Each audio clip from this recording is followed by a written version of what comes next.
What you gonna do, Mark? Exactly. Why? They did. Why you coming after me? You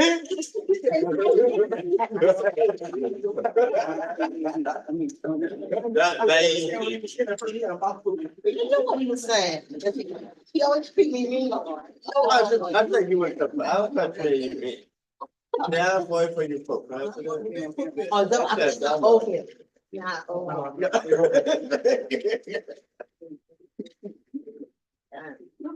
Oh, that's. Janet, you was on the phone.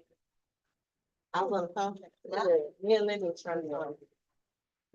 My phone probably still off from earlier.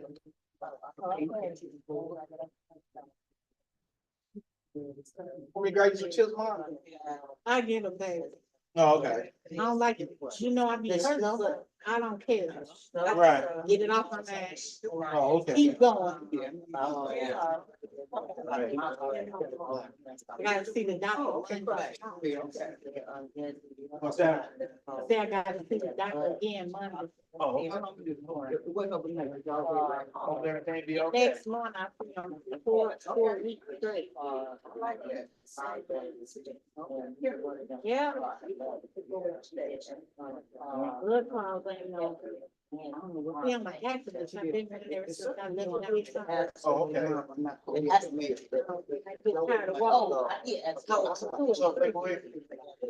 that's always there. My great grandfather had been my wedding. Right. And then after that, I kept walking. Oh, okay. And I'm an activist up here. And I was on my trying to put a coat on.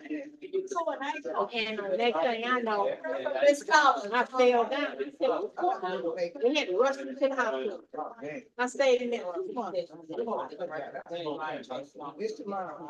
That's my cousin. I can't talk to her down south. Oh, yeah. I can't. Can't get off the phone. We still talk to her. Boy, at least until about 12 o'clock.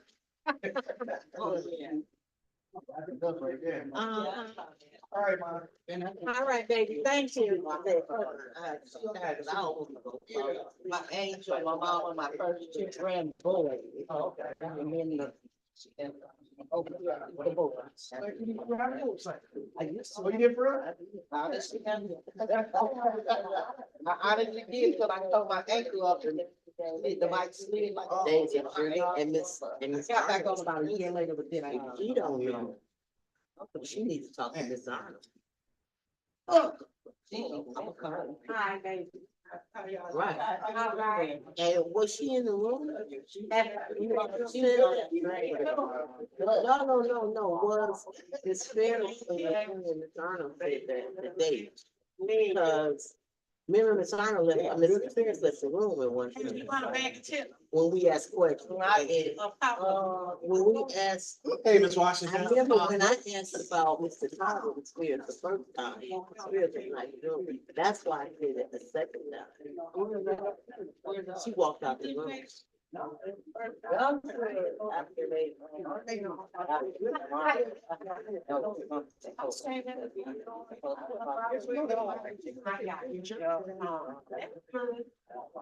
Yeah, because Miss Spears kept leaving. Because I know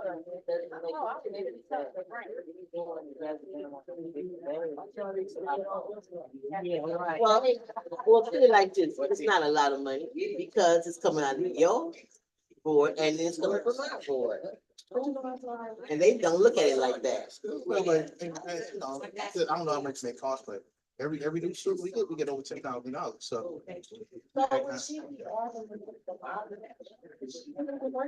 No, No, we don't mix money. that's what I was saying about mixing the money. So say we spend $18,000, so we spend like 15, I think. Yeah, it was 15,000. Like 15,000. Suppose we spend 18. Go to work. We spend 9, we spend 9, you guys give it 9. And I think the 18. It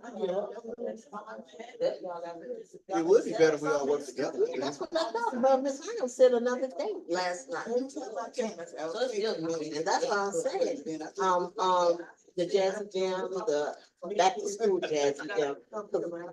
Linda, when you say Jazzy Jam, it sounds like it has nothing to do with school. It's not like it's a jam, but if you say back to school Jazzy Jam, it's August 3rd.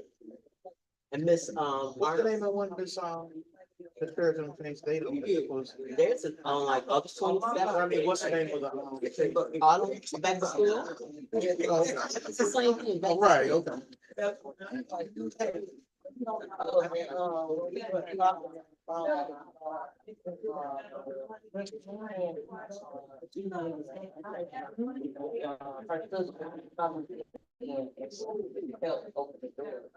I see that a girl. Yeah, that's good. Heard you mention the. So. So what day, August 4th? That's my capital.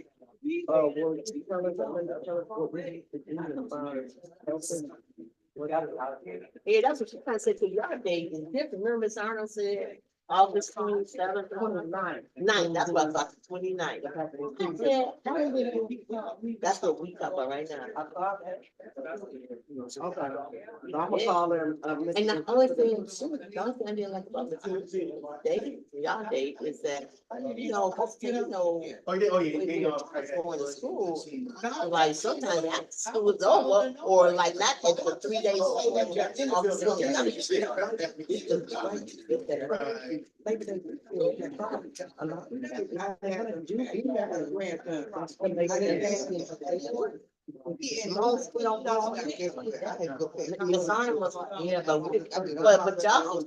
You guys can do it. You guys control.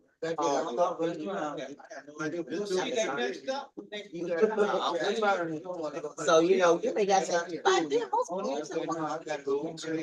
August 29th, I know I would.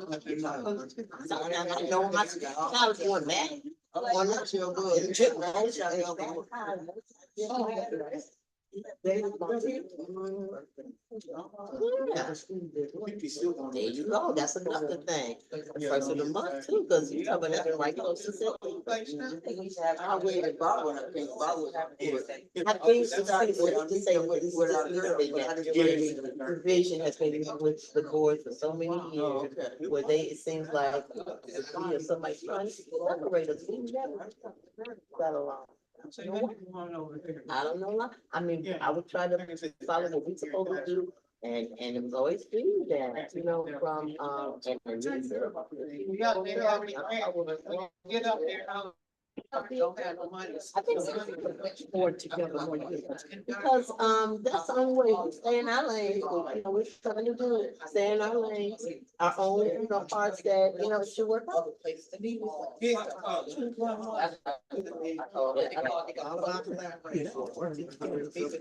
So this could be something big now, you know? Just a week, but How's everyone doing? All right. But she don't think so, but hey, we know people, don't we? I don't, we.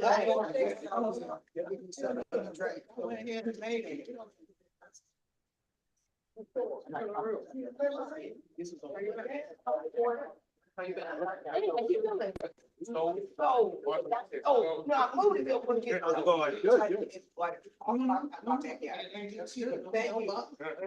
You wasn't kidding, you said we bought the shop at the same place, we didn't see the same. So they are cheap, you buy what's on sale, because that's what I did.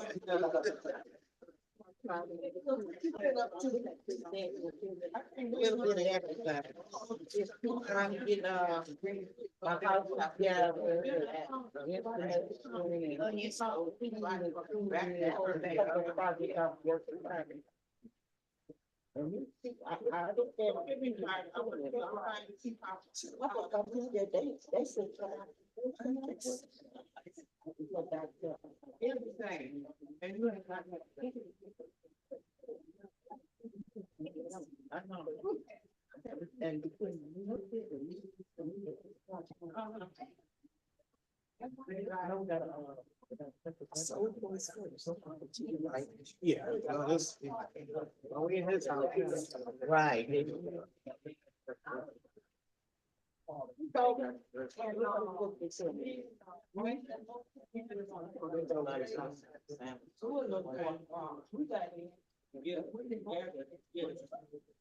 What happened? Who's working? Yeah, we working on. So it's it's tomorrow at 6 o'clock.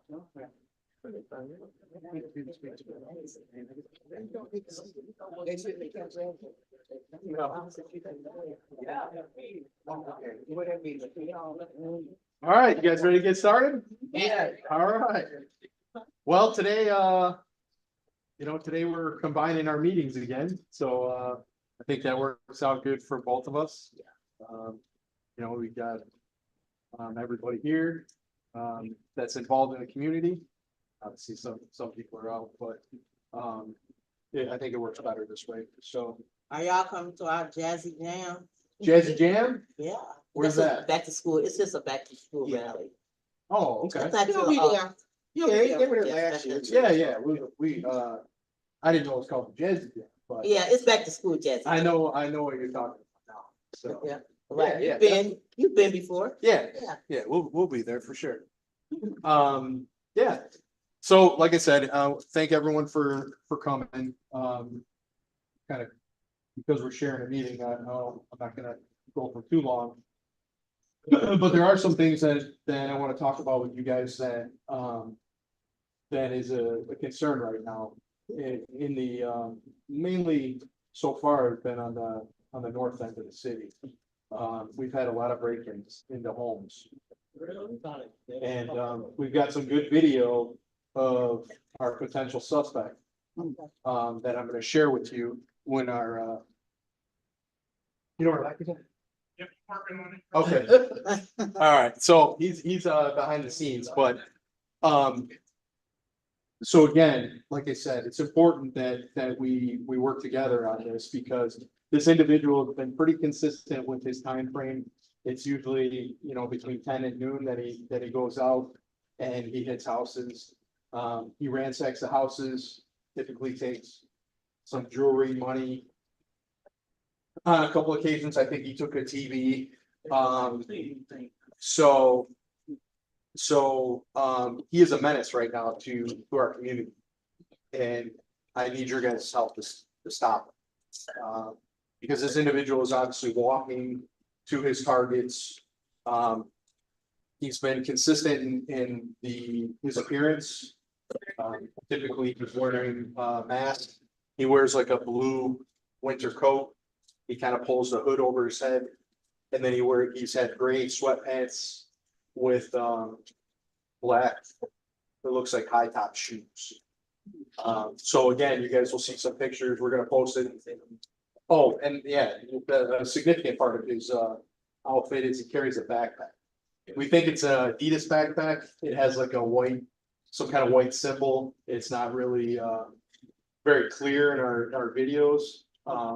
But again, that should stand out significantly when it's 80 degrees. Someone's bundled up like that. So, Walking around, he's not driving. he's walking around to our knowledge. Yeah, so it's it's been in the area, Moss, Eason, Louise, Florence. Typically, between really it's been like primarily between Woodward and Second. No.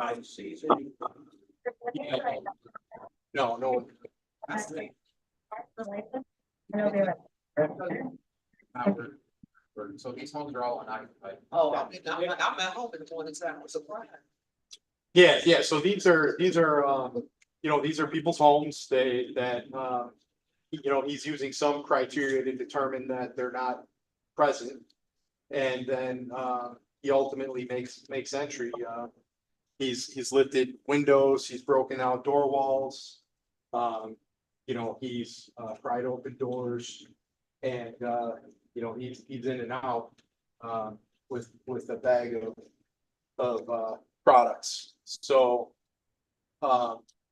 you know, like I said, I mean, we've got officers that are doing, some discreet, surveillance in the area, but we will need, you know, we don't, I mean, we want to partner with the community, and, if you guys see anybody. And again, this individual next time may not be wearing the same clothing, so if you see something that's just out of the ordinary, or someone who's really going out of their way to conceal their face, and conceal their, you know, walking through the alleys and things like that, just give us a call. Let us check them out. If it's nothing, it's nothing. But if it turns out that, you know, that this could be our guy, we need to, we need to get on it. So this is our guy here.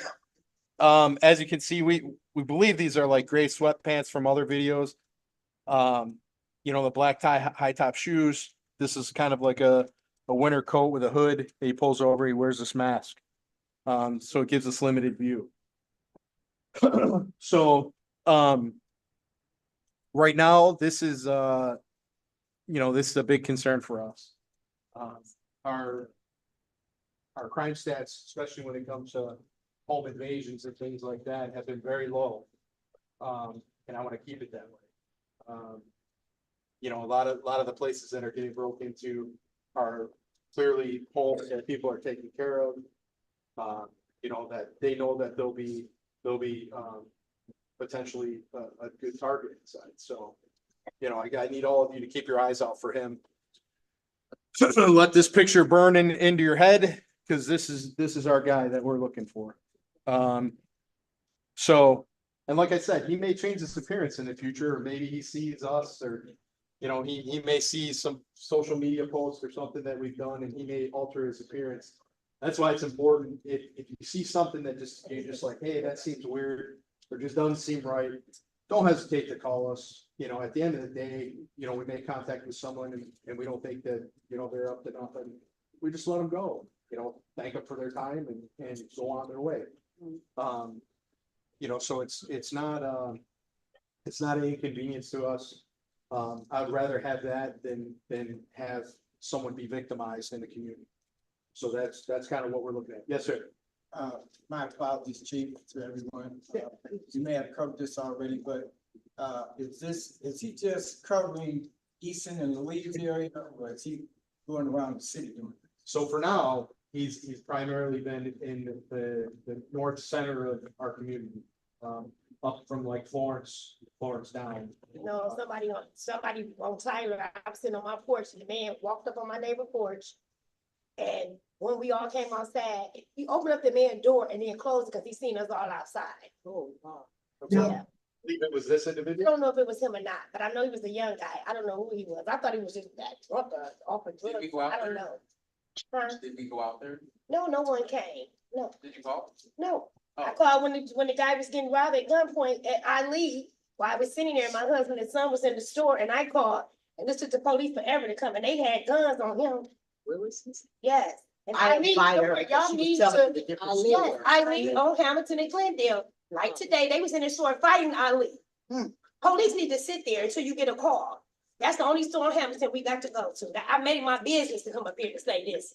Okay, well, let me focus on this first, and then Focus on that we'll digress into that. So, I'm basing my information I'm providing to you based on actual police reports, okay? So some people, if they seen something and they didn't report it, then I don't have that statistical information. And right now, we're trying to do, data-driven policing. So we're trying to take the stats from what we have, map them out, and focus on that area until we catch this individual, okay? So that's what we're focused on, in terms of him, and it's based strictly on police reports. Yes, sir. Chief, I'm sorry, but I'm Arthur Williams. I'm the Eastern One Block Club president for Eastern One. Okay. I'm asking you the questions because we just had 2 houses hit yesterday. And then there was a house hit on Louise Yep, a week and a half. ago. yeah, that's what I'm talking about. Right. So, And so did he have the backpack on? Yes. Same him? yeah, So he's smart. He's wearing gloves, face mask, and I don't know if he got tools in the backpack, but I'm just wondering, how many houses has he hit in our area? Do you know? So to my knowledge, right now, 4. Or, Yeah. That's true. and he's doing it in the middle of the day. Yeah, like I said, he's, you weren't here, but between 10 AM and noon is when he's been pretty consistent. And, you know, we just missed him the other, we know that to be true based on video. So wherever he goes close, because we canvassed the area with several officers. And obviously we weren't able to locate. And he was carrying some heavy items. And we do not believe that he went to a car. Based on his direction of travel and what we saw. So, again, I say all that to say, if someone's snooping around the alleys or someone's doing something, you know, please call us so we can at least investigate them. Even if- Yes, ma'am. Well, I don't see no police officers riding, even when I leave out to work at 5:30. I live right here on Tyler. Is this the police station where everyone is at? No. They on Woodward. No, they're on. They on Woodward. Yeah. I see no police just driving. They should be driving up and down our street regardless of what, whether anything is happening or not. I don't feel safe. When I get off to work, I try to go to IV before I go home and don't come back out. I shouldn't have to live like that.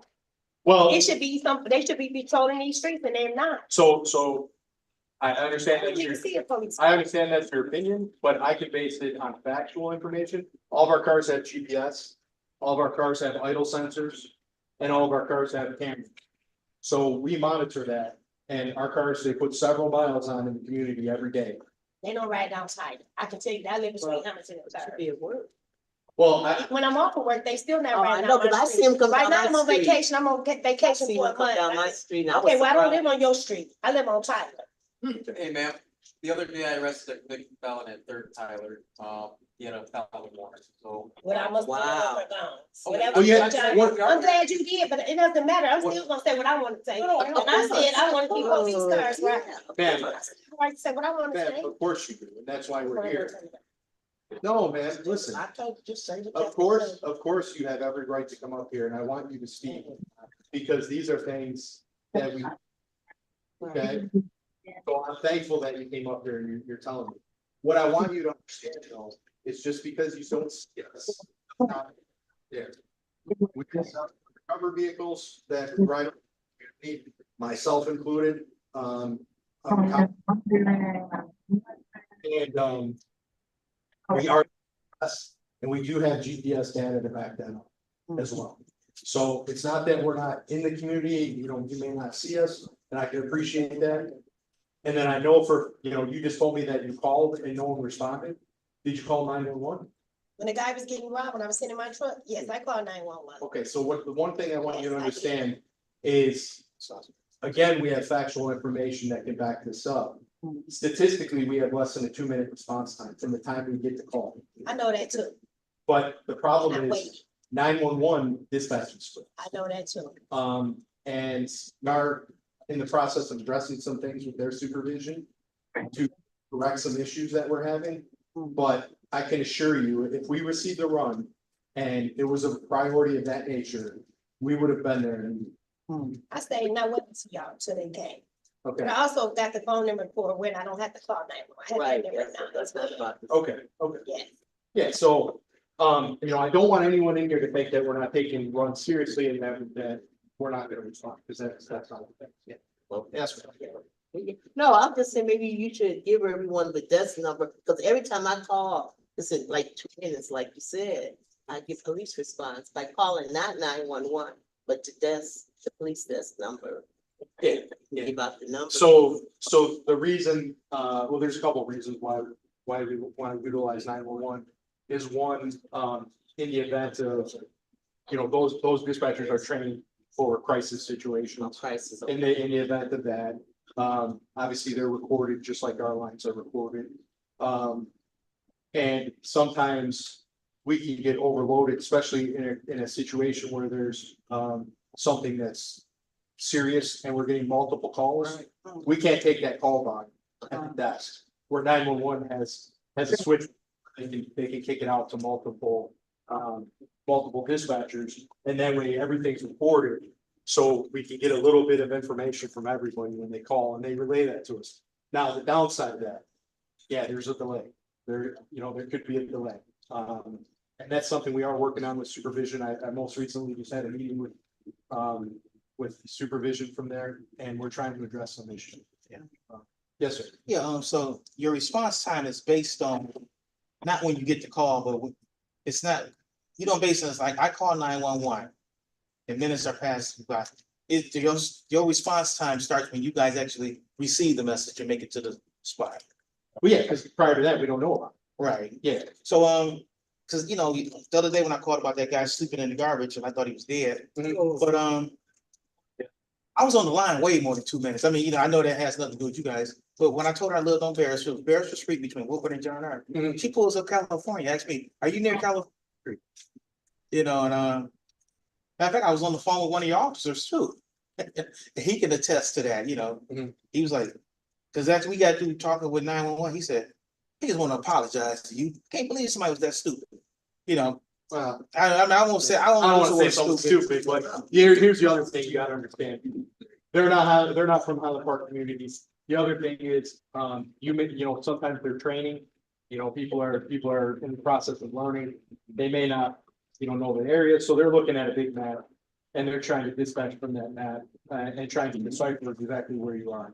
So, you know, I don't wanna insult anybody, because everyone's doing a job. And that's not appropriate response from our officers, based on that, so. You know, I wanna give benefit of the doubt, and, you know, we'll address that. Yes, sir. Chief, what's also important to know, so that you all know is, particularly if you're on a cell phone, a lot of times when you get 911 calls, you really don't, like, you'd be surprised how many people call and they're not certain of where they are. So hang on, so what you have is XY coordinates from where you're actually standing. And sometimes, because GPS is not exact, it may put you somewhere that you're actually not. So they will ask you to verify that you're actually where the GPS is saying that you are, because I mean, again, a lot of times, and even Highland Park residents have given us information and they weren't remotely where they said they were. Be it the height of the emotion of whatever is going on. So that is one of the things that they ask you if you're using a cell phone. If you're using a landline, it doesn't give the coordinates. But if you're using a cell phone, they can see where it came from and be in a general area, give or take, you know, so sometimes they will verify that you're actually where you're saying or reporting that you are, if there's a drastic difference between what and what you're saying. Yeah, so I mean, that's something, you know, that's something good to be aware of too, is, you know, a lot of times they are basing that on what they call the XY coordinates. Which is what tower your cell phone hits off. And, you know, we've had people give us information that wasn't necessarily accurate. And we've had XY coordinates not be accurate. So, you know, that's just a technology piece. So, you know, I get frustrated sometimes too, because there's been times in the past where we would have to call 911 for them to dispatch our own car in the past. And we would go through the whole questionnaire that I felt wasn't necessary or pertinent to the situation. But it most certainly was. Because, unfortunately, when people call, that's when average person starts their time. You guys start your time when you get the call. But person, so that could be maybe 6 minutes between the time I make the call and you guys actually get the message. So they looking at, I've been here a lot longer than, you know, it took you guys to get there. You know? So I'm gonna be honest with you, on my wish list of things. And things that we're shopping around for grants and things like that, is to dispatch ourselves. Because I can tell you, when I've been assigned out to task forces in other communities. And one of the things I was shocked at is how many people we catch. In the other communities, because they dispatch themselves. So they're staying on the line with someone, where's he at now, where's this, where's that? And then the officers are closing in on that individual. Whereas we don't have that luxury, because they take a message, they put down all the information, then they relay it to us. And there's no opportunity for Q&A. You know, where's he at now? What's going on? By the time you get me, change clothes on this one. Well, unfortunately, that could happen, or they jumped in a car or whatnot, Yeah. and, I won't lie, I mean, there's probably been times where we passed individuals because we didn't have that information available to us. So in my perfect world and wish list and, obviously a goal is to dispatch ourselves. Now, the problem with that is the initial costs are somewhere near $300,000 to set up, That's it. our center, That's it. the dispatch center. So, it's just something that we've gotta bear with right now. Yes, I just want to ask a question. So what's your like your report with like these gas stations? Cause it's like where I live on the end, I stay on the north end, it's like a bomb been dropped over there off 6 Mile area. And so I'm just trying to figure out what alternative suggestions that you can give to some of these store owners about all these people hanging around at the store, and they up at the store selling the stuff that they probably done stole out somebody else.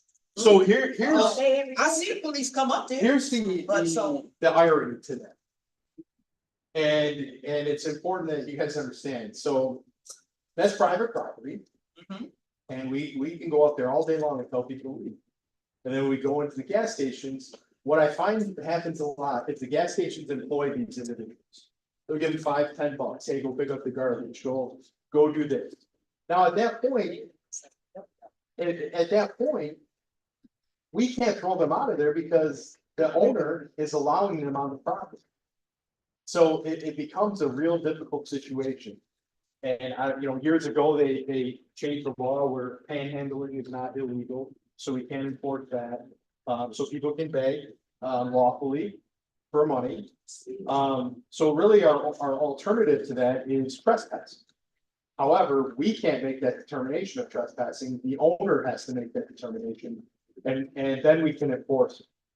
So that's why I say that's the irony of this, because a lot of these businesses, the party stores, the gas stations, they want them there until they don't want them. Right, Okay? right. It's convenient. The world doesn't work like that. Right. We can't enforce a law 50% of the time, or 20% of the time. So, you can't say, hey, this is my guy right now, he's working for me. And then an hour later, when you're pissed off at him, you're like, hey, this ain't my guy no more, I want him out of here. And then he's a customer, or he's purchased something, or an employee. At that point, so it really binds our hands with that. And to be honest with you, we have a meeting tomorrow with one of the plazas to discuss that very thing. That we can't enforce something when you're allowing them to be a customer, you're allowing them to remain on the grounds, and you're employing them. And then when they become a burden to your establishment, Yes. you want them to go. Yes.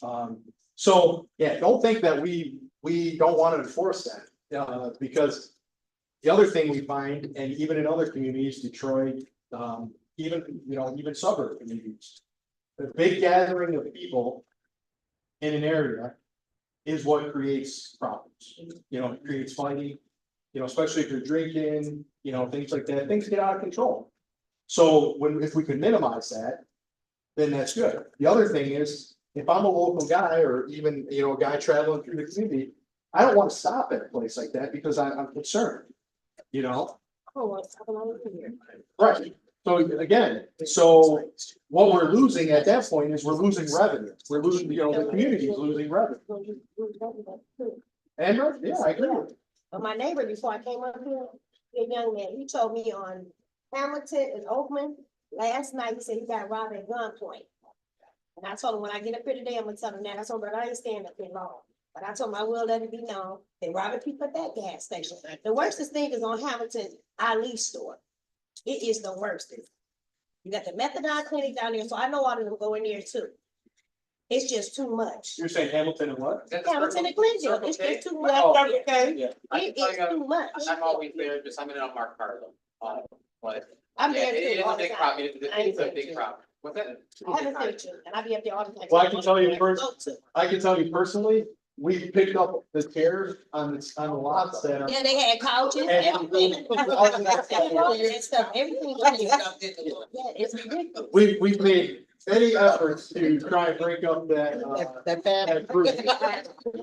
But, it's a difficult task because, but here's the other thing you gotta understand.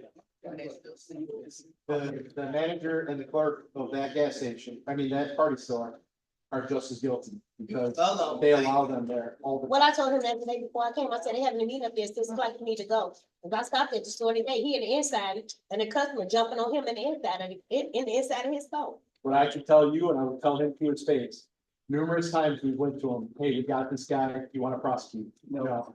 Oh. But I told him he should close down, that's what I told him, I think we need to shut down. I know. Too much money. It's the only store on Wilmington, what other stores you gonna go I to? can tell you about every gas station up and down, And I people can up there too. gambling and everything. They can close it too. down, they make money. All the, Yeah. drugs and Selling everything. back, people coming to steal from Targets and sell their stuff, and they buy their Yes, sir. stuff from Target, all the stores. Oh, and the stuff. Pizza Hut, That's the story. busy too.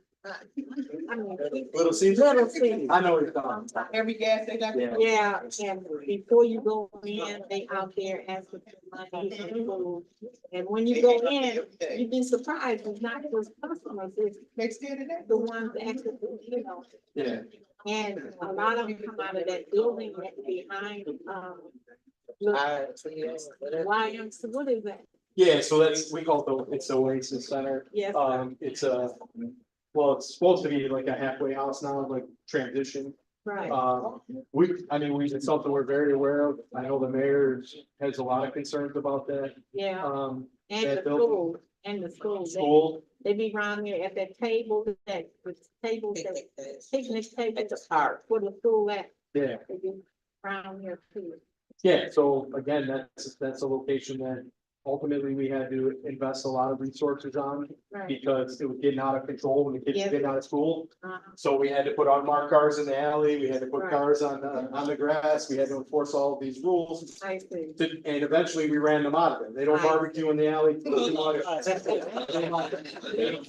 know, they don't hang out in there too much because, you know, we ran them out of it. What the thing you gotta understand is they got nowhere to go. And we're pushing them.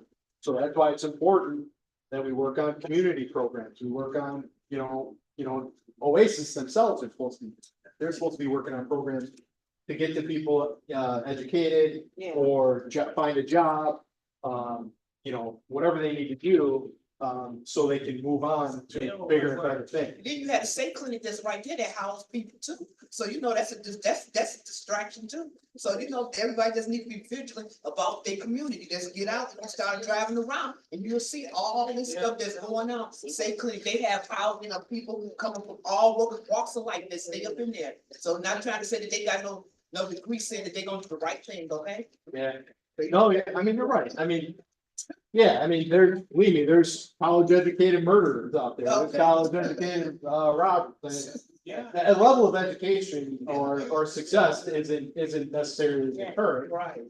But what the problem is the whole idea is we have to try and make someone better yeah, and give them opportunities right. to do better. I, You know what I mean? Because if they're stuck in a hole, they, you know, there's not much for them to do other than, you know, beg and things like that. right. And, or steal. So it's important that we work on that. Yes, ma'am. I was gonna say, I'm not familiar, but I am thinking about not the president of the block club president of California Street. Okay. I think the most important thing, I know we put a lot of pressure on the police, this is my opinion. We're policing our own block. If there's a car on there that nobody knows, we on the phone, like, who car is this? Why is this car in front of my house? Y'all see somebody running? It's like we're on constant lookout because there's one house on our block. We know the guy that stays there. And that's why I kept looking at that picture to make sure it wasn't him.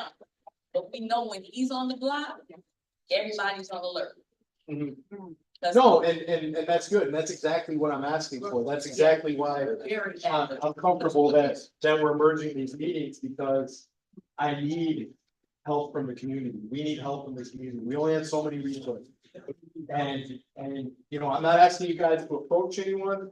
I'm not asking you guys to put yourself in any danger whatsoever. But what I am asking is your eyes and ears.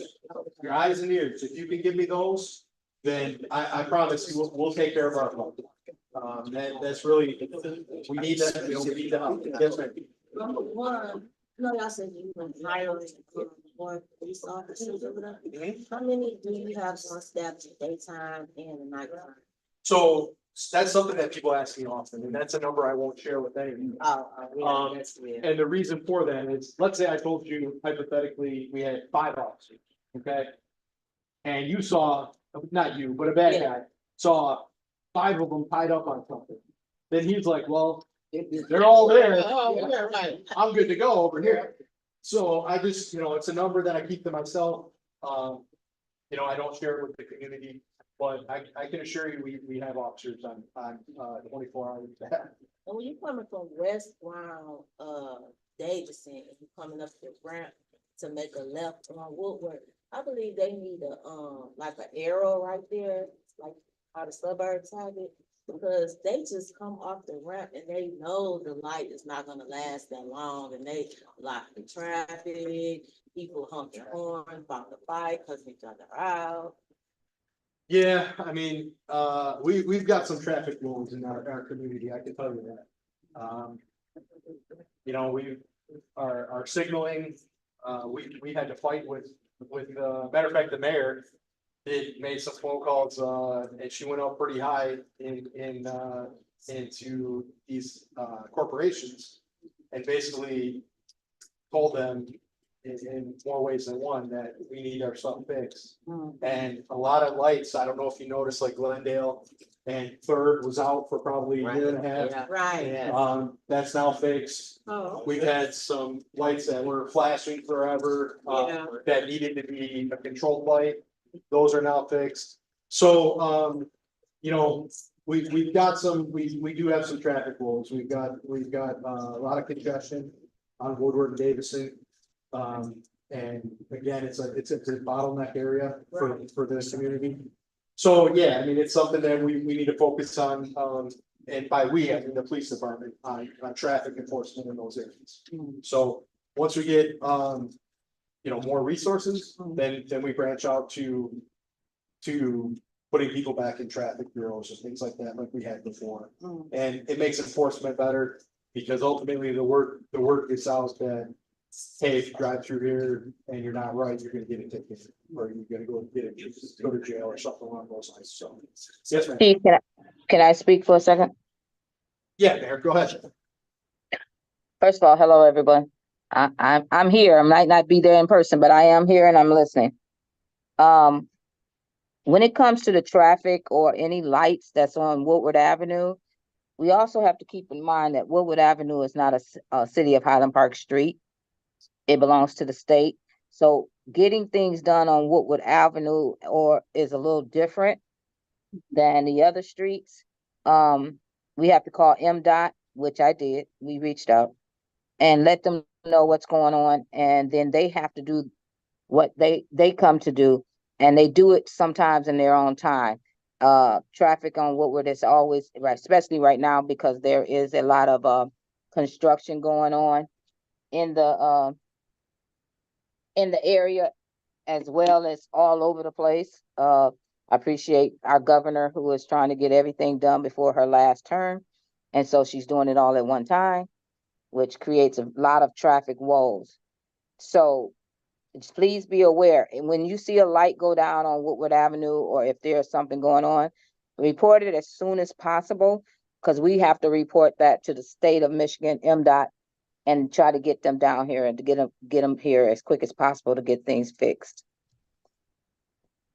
That's it. That's what I have. Thank you. Madam Mayor, can you hear me? I was just wondering, is the same, I can hear you. is this the same for street signs when you see a sign that, just say, Buena Vista and Woodward sign? No. It's leaning over, is that you have to? That's us. No, that's not the same. If you see a sign down or a sign missing, you can report that to DPW or the police, and then we can get, we have to order them first. So it might take longer than just, us coming to put back up another one, because we have to have them in stock. And we have to have, if not, we have to order those signs and wait for them to come. Thank you. Hey, ma'am, you were getting ready to say something. I was just wondering, so Cause I know there is a shortage of police officers in Hyde Park, so I'm just trying to find out to eliminate job, that's to me about that, stopping, I mean, as far as traffic stops and all that.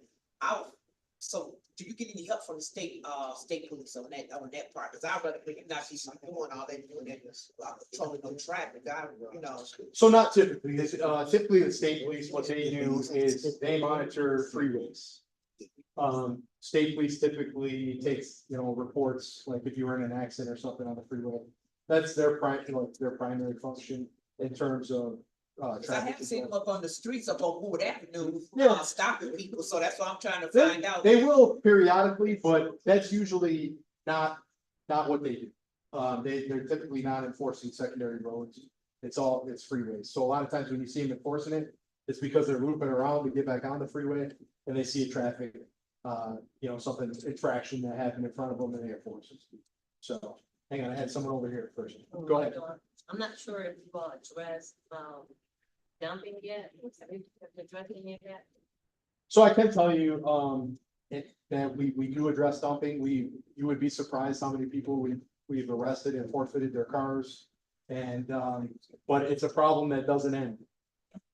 We've got license plate reader cameras up all throughout the community. We've got, surveillance cameras Place up, so I know. in various locations. These are things that we're constantly trying to combat, and again, most of the people we catch are because a neighbor called us and said, hey, there's some guy over here dumping, get over here right away. So we wanted to know what was the correct process, because, we have had a lot of people working on their home on my block. But, they had, a lot of them have had their own dumpsters, and I don't know if people, because they think they see what's going on, like they dumped in the alley right behind somebody's house. I've had a couple of people, so I just wanted to find out what would be the right process that they should follow, so that we make sure it's being reported on a regular basis. But it's been like, I guess, within this last month, there's been a couple of places that they've continuously dumped, and then I think one neighbor did call, who all came out because they were burning trash in the back of the alley or something. And, I guess they were told they couldn't do it, whatever, but instead of them taking that trash and getting rid of it, they put it right back in the garage, so it's just like, okay, what else can we do? Because we Yeah. did cleanup last summer. I'm not going back out there and cleaning, something that I know people are just throwing out. So I guess that's the question I have, is like, what is the proper process that Yeah, so I could share with some people? So dumping in progress, something you see in progress, contact the police immediately and say, hey, this is in progress right now. Because there's laws that allow us to forfeit the vehicles, allow us to, obviously to arrest them, things like that we can enforce for dumping. Dumping is a serious problem, for us in this community, because we pay a lot for dumpsters and DPW resources that are very limited as well.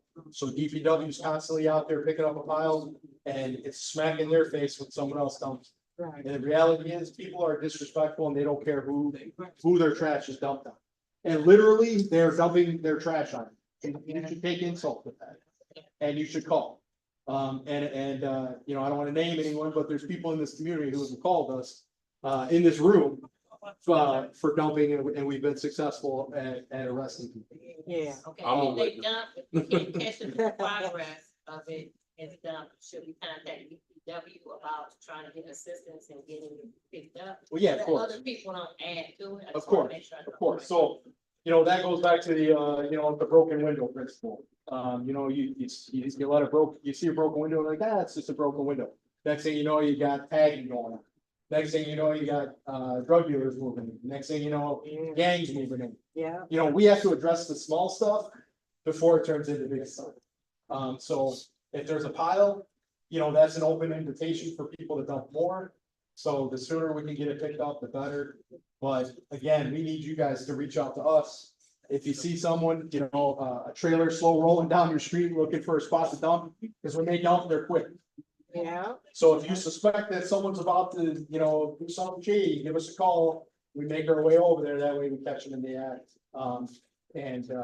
Arrest them. And the message that we're trying to send to everyone is, don't dump here, you're gonna go to jail.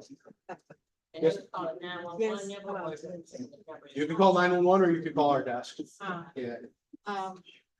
Farron Park, McLean, and the other street behind McLean. The traffic that comes off Davidson and Woodward. They have big trucks with cars and I mean, diesel trucks and everything. They just start using, our street is so bad, all three of those streets, so it's not smooth like it was before. And they treat it like a highway. And they Don't be stop trying, with stop signs. they be trying to get away from all that traffic when it merged in with Davidson and 75 and that other full what's that freeway? Full, The lodge. the lodge, thank you, the lodge. That traffic comes and they just use our streets for highways. Okay, I'll be honest with you, I haven't heard that about commercial vehicles on the street, so. They doing a lot of work, DT, They they doing a lot of work, Uh-huh. and they got, I can take a picture, this trucker comes down there every day on my street at 3 o'clock, I'm gonna take a picture of it tomorrow. Of DTE? And he, DT Energy and the other company that's doing putting the flowers, putting the grass on the. Okay, They- so those ones, they actually have, they're allowed access because. But these are big trucks with all that dirt on them. These long trucks that has cars. There's another neighborhood, they wouldn't drive down there. They use it like a highway now because they trying to get out of all that traffic. And they're not supposed to be coming. No, they not. Commercial, you know. Okay. Got all that dirt. And they come from those factories in on Oakland. Yeah. Some of their trucks be coming down there now to hit it. Right, so that's something that we can enforce, in terms of if they're not allowed. So even a semi can come down the street if they have a specific delivery. Right. They have to have business there, so that's something we can enforce. Anyone got any quick questions? Cause I'm gonna transfer it over to the block club meeting now. Yes, sir. Some of our streets in Highland Park have always been kind of narrow. And I've noticed just over a little time that people are now parking on both sides of the Right. street. Both sides. How can we stop that? And in a commercial spot, how do we get some of the signs that we used to have? Right. So those are things, the mayor, reinstated the traffic commission, which I actually sit on that, as well as some other members. So we've taken notes, we're in the process of trying to get some more signage Yeah. to enforce a lot of that. Now here's the flip side for us. Whenever we do something like that, so we'll get 100 complaints about people are parking on both sides, people are parking abandoned cars in the street and doing this, and then as soon as we enforce it, the police suck. They came out and they enforced this, and the police told my car, and you guys, you never did this before, and you guys are horrible.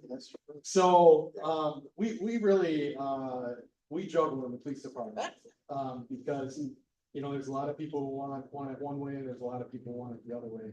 And, our hands are bound. I mean, we gotta do it the lawful way. So, again, when the signage gets up, yeah, you mark my words, there's gonna be people upset, so. I would be very happy to publish in our monthly newsletter that, hey, we want the city to move forward. Right. Sometimes you have to break some heads in order to make the omelet. Right. And so we need something to help those signs. Okay, read the sign and maybe a letter out to folks.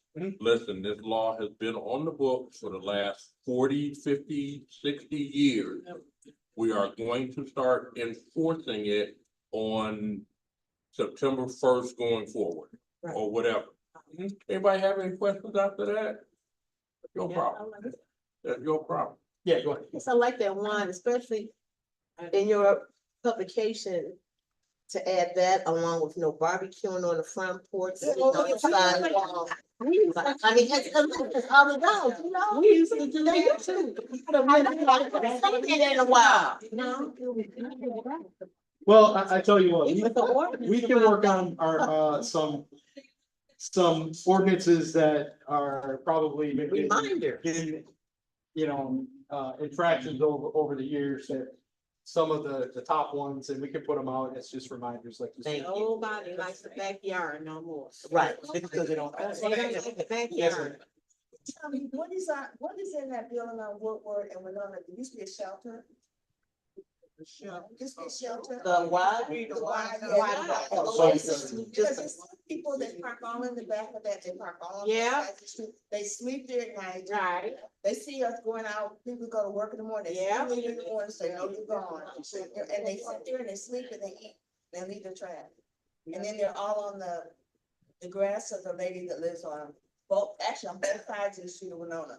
They're all over her grass and the grass of the lady. What's in that? building? So again, it's back to being a It is shelter, back- but they've also put in permanent residency. In certain, well, they're not permanent, but they put in some residency, short-term residency. And a lot of them are from MBOC, different things like that, so it's basically a transition house. It's kind of like a probation house. So is it a source of a significant amount of our runs? Yes, unfortunately. We don't, it's a difficult thing to come back because there's no laws that say they can't operate there. You know, it's a humanitarian effort, really, because they're housing people who would otherwise be homeless. But again, you know, it's one of those things where we've got to come together. You know, we've been in communication with Dr. Audi, the owner of the building. And we talked to him about, you know, you need to have more programs throughout the day. You need to have, you know, have tables inside the property, inside the gated area to try and contain people. And he's like, listen, chief, I tried. He's like, I tell them that they don't have to leave the building because they used to get kicked out at six. Yeah. Now they don't have to leave if they don't want to. You know, we had a meeting with him and he's like, listen, I told them they could stay. They don't have to leave. He's like, they have areas on the property where they can hang out. He's like, but lawfully, we can't make them stay there. We can't make them stay. So, it's one of those things, it's a huge crutch for our department because, you know, like all the gas station runs, a lot of the, like you said, the Little Caesars, the post office is super frustrating. Right. No. Situation. Yeah.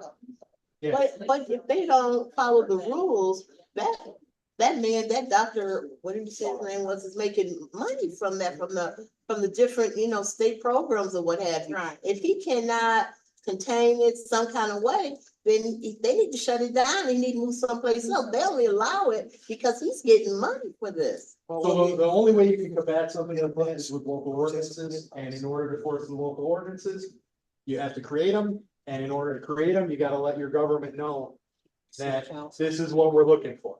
You gonna make city council? That's not considered loitering when they're on somebody else's property and they're just sitting there and they're doing whatever. Well, 99% of the time they're on the side. Well, like I've seen them sit on the stairs of the church, they've been sitting, Yeah. sitting and sleeping in front of the post office, but what I will say this much too. They're not doing it in Detroit, so maybe we need to talk to Detroit to find out what are they doing, because he has They got other sites in Detroit. And I know for a fact, when they were, 'cause I used to work at Ben Carson, they would, if you got so many times of either receiving a ticket or your name being, submitted, whatever, you were no longer allowed to come back into the program. So a lot of these people want a place to stay. And I don't know how we can, you know, find out the best way to assist them. I know you're limited, of course, but So really it comes down to Detroit probably has a local ordinance that they're able to enforce on the business. The other thing you gotta understand is most of the people, not most, probably a good percentage of them are transferred from Detroit to that location. Yeah, I can believe I was that. gonna say, but then what are they putting out the ones that they're not acting right and they send them in the house park? We don't have a way to- Nothing. Listen, I don't know, obviously, they're not gonna share those statistics with us, but. You know, again, any enforcement of any of this stuff has to be done through you know, your local government, you gotta tell them like, listen, we want this ordinance, we want this to come to an end. All right, I'm gonna turn this over to the block club, because I don't wanna take up all their time. But there is one thing, for people who are coming in right now, take a look at this photo again. This guy is breaking into homes in Highland Park, as recent as last week. Actually, as recent as a few days ago. And this is his typical area, outfit that he's been wearing. Again, if you see something that someone looks out of place, or, you know, it's unusual that they're walking in the alley, and it looks like they're casing the place, please call us, so we can deal with it. Chief, I just got one more question here. In regards to the parking on both sides of the street, is there a situation where if you're having a party or something and you know it, can you get some type of permit from the police department to park on both sides at a particular day? Yeah, so what they typically call is like relaxed parking. So a lot of times in advance, you know, if you know, a couple weeks in advance, say I'm gonna have a party, then what we tell you is, yeah, that's okay. We're not gonna write tickets that during that time. However, you can't block driveways. You can't, you know, you can't park on people's lawn or any of that stuff. Cause if you do, obviously we're gonna tow your car. But in terms of like parking, we kind of give it what we call relaxed parking. Thank you. Quick, Chief, is there anywhere to build a jail in this building? We're actually working on it right now. We're working on it right now, but again, it's funding. It's funding. We're trying to, we're begging everybody, from the state and the federal level to give us some money. At some point, we're gonna be begging council to allow us to spend the money when we get it. So, those are things we're working on, so. Yes, sir. Okay, before you get started, and I'm gonna, Chief gonna have to take some questions over on the end because it is almost, it's 7 o'clock. And we want, hello, We hear I'm somebody. sorry, Yeah. can you hear me? Yeah. Yeah, go ahead, man. Okay. We agreed to combine these meetings together for one, so that, everybody could talk. But each group had an hour. I don't want us to run over. And the chief is just about finished. If you want to ask questions to him, to the side, please do that, because the block club now have to take over for their meeting, because this building actually closes at 4:30. 5 o'clock, and then anytime somebody's here extra, is that we're keeping them here. So we want to be respectful of that. I only have one thing to say in between this meeting and the next meeting. I am asking everybody in this meeting to show up tomorrow at the special meeting tomorrow for the reconsideration of budget amendments. I just wanted to let you guys know that how important this budget amendment was. If this does not happen, the state requires that every single community have a balanced budget. And if the budget is not balanced or amended to be balanced, then there is consequences for it. There's an act, Public Act 2. And so we're just trying to get this done. And I'm also asking that people start actually really paying attention to what's going on at these council meetings. And get involved, get your block club involved, because we're in a serious situation. Even though our water has been resolved, it can be unresolved real quick. And Gleewood really would like for us to happen. They would love to come back and say, hey, they're not doing what they're supposed to do. And so we want the judge to throw out our water issues, or whatever the case may be. So I'm asking, because the other thing I'm gonna talk about is ordinances real quick, and then I'm done. I'm gonna be listening. I'm asking everyone. The chief talked about ordinances and how people want us to enforce some ordinances, but don't want us to enforce others. How they affect you and how they might affect me, but they don't affect you. I just want everybody to know, and pass this on to your block clubs. We are going to enforce every ordinance that we can that's on the books. Now, there's over 800 of them, and some of them are very, very outdated. So your legislative body should be looking into getting those ordinances updated, and that's their job. And so just know and pass it around. Ordinances will be enforced. They have not been in a long time, some of them. And people, it's going to be very uncomfortable. But in order for us to turn this city around, we can't have neighbors next to you not having, like she said, cooking on the 4th of July on the porch. That's a hazard.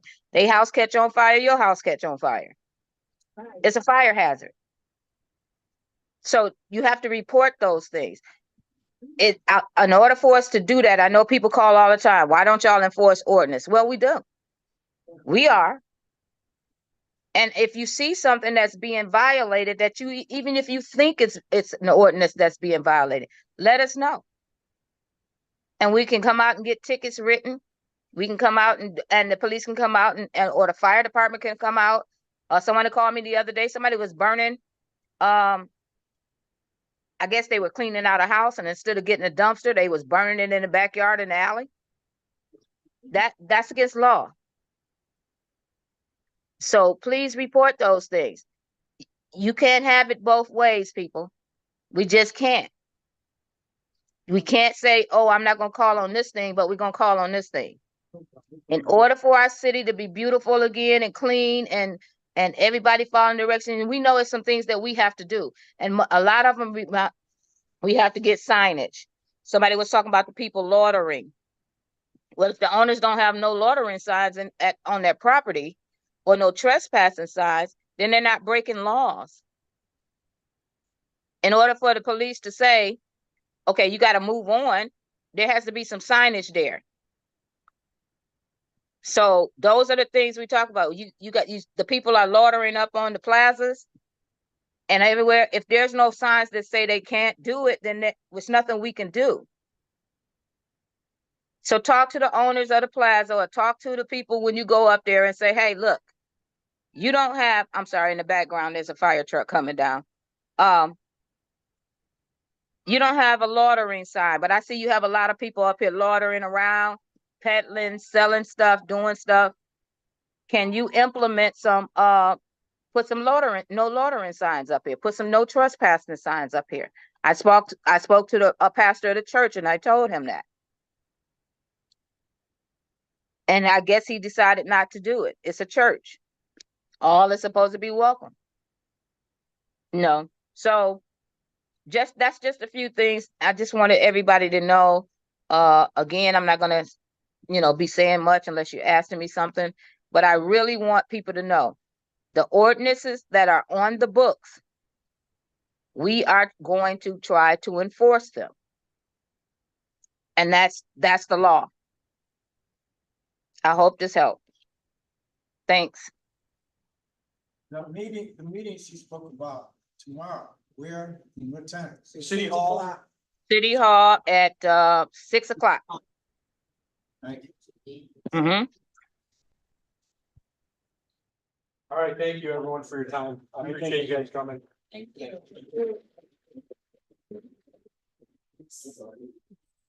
At this moment, we're gonna get into the Highland Park Block Club Association meeting. A lot of us have questions. That's why I like to combine meetings, because the police chief can answer questions that I have no idea what the answer is to. And I like having Mayor Linda McDonald on the line too, so she can also answer questions that none of us know the answers to when it comes to, the city, inner workings of the city. But what I like to I want to ask someone, how many people are here from the west side of Woodward? You raise your hand, west side of Woodward. Okay. Well, what I would like is a person, an individual to represent the west side of Woodward as far as the Highland Park Block Club Association. I have the east side of Woodward, and it's been a tough task trying to, get the west side of Woodward in the blocks, in on the concept of Block Club Association. So if anybody wants to volunteer for this, I would appreciate it. What blocks are you talking about? I mean, just. All the blocks that are west of Woodward, because I got all east of Woodward. Woodward and Hamilton. CDC. Woodward and the You need to name some streets. As- as- You need to name some streets. They're all the streets, from Lieutenant, from Is it- Tuxedos. Okay, I'm on the other side, I'm on that 6 Mile side, so I don't, See, I'm they goes all the way to 6 Mile. Those are little dumpsters. I'm down by that. What does it entail, Lord? It entails, trying to get, your job is to be a representative, to try to help organize each individual block that's trying to start up a, block club. And what we do is, we have our meetings once a month, and we come here and we learn from block clubs that are already organized. Right. Because my block club, I took on Wyona and Beresford. You may have to combine 2 blocks to try to get enough people to participate. Cause I know, one of the things I have dedicated members. Miss Washington right there, the man right there, she's very dedicated. But, majority of my, people are her age. And I can't ask those people to help form a, cleanup, a block cleanup. I mean, I don't want Mr. Washington out there trying to look no.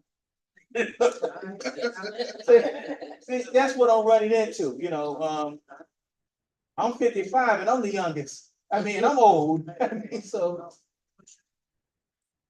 Oh, I ain't quite there yet, but, but that's what we need. That's what we need. You know what, you know what? I'm gonna try to say, I might try to help the volunteer on my end, but let me tell you what I'm running into. My daughter, she know me be up here. I'm just up here, you know, just taking her spot. Right. I go and talk to some of the neighbors. Some of them don't even know who the mayor of the city is. So that's true. involved. That's the concern, you know, side of some of the citizens are concerned about the Ivy Park. They don't even know who the mayor is. Total, Hamilton, the break-in to that, I'm surprised. When they could tell us, you know, what's going on. So that was immaculate over there. And I said, what, the word of people? See, the good thing about that is that we have communication. Because if someone's breaking in east of where you and I live, I would like to, you know, that there's been a rash of break-ins. Yeah, so, no, those things are good to know. Is anyone familiar with the CDAC in here? What is that? Talking about Highland Park? Yeah. Oh, no.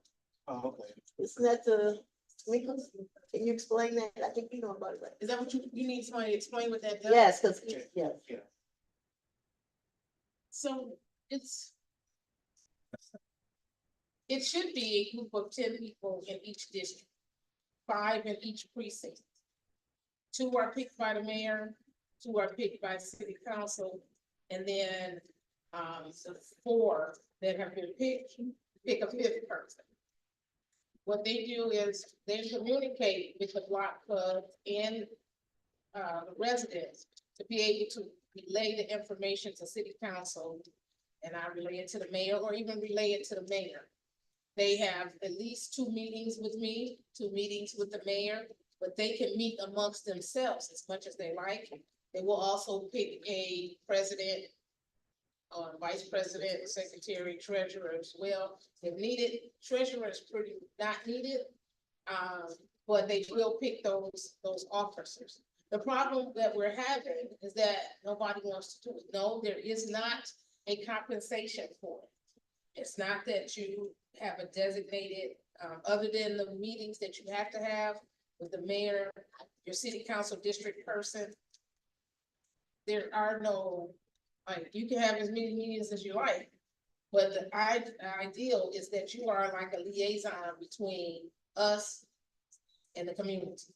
Because we can't always get the information out, as well as block clubs might want to get information to the mayor or to us. It's supposed to act as a form of helping the communication as well as unifying the city. So, for example, Lauren, you came to me and you said, hey, we need to put this sign back up. So that could be one of the things that they would have come and told me and say, hey, the block club president such and such, Bedford, and Winona said this needs to go up. I think there were some questions about the parking. You can also, it could be relayed, or noise ordinance. So because everybody doesn't come to a city council meeting, for whatever reason, we're not getting them there, but that organization or that group of people to be able to cover that. They have, it should have been 10 in each district, but right now I doubt that any district has 10. I know I do not. And so it needs to be dedicated who will be active in the community, not in a negative way, but active to be able to give that communication and be the bridge between the citizens, the mayor, and the council. I mean, that's a good plan if we can get it to work. But you know, I find myself sometimes feeling like, God, nothing's ever gonna change around here. I'm quite sure other people feel the same way too. And you feel like, you know, life is stressful enough at times. And when you're trying to work together in your community with people and people seem like they don't care, it's, you know, it makes you almost want to give up. But we can't have that attitude. That's why I try to tell myself. That's why when I'm passing out flyers for the block living, I go door to door. And like you said, that young lady was right. Some people don't even know who the mayor of the city is. I don't understand that. I know. So And you live here. that's twofold, because I'm pretty sure the mayor probably went all over the city. Oh, I know she did. When she was trying to become mayor before she became mayor. The problem is some people, we have a lot of renters, so it doesn't guarantee that that person was here when election took place. As well as they just not paying attention. They ask them who their senator is. They can't tell you that. Ask them who their city council member is. I guarantee you they can't tell you that either. So it's on them. That's true too. I know that from school board. So it's on the citizen. We refuse, the residents refuse some. So let me make sure I say the word some. And some people refuse to just take responsibility. It just is what it is. I've been allowed to do this as long as I can, and I'm gonna continue until it changes or until someone comes in and change. But then we want to make a lot of noise and say, well, we don't know, well, we haven't heard, this don't exist, but it has. Like the ordinance they have. They know what weaknesses the city has, and so we have to understand that. And so at the same time, they don't know who it is. Okay, I'm sorry, sir. So it is Ms. Linda McDowell. That is your mayor. So now, would you like to participate? Can, you know what? Let me paint my area. Let me make sure my house looks really super nice. I am a true believer that if I take care of mine well enough, somebody on the block gonna look at it. Because that's what kind of people we are. I can't let you outdo me. Or at least I want to step up and be part of it. And those people who don't, because eventually you're gonna see who's not doing it.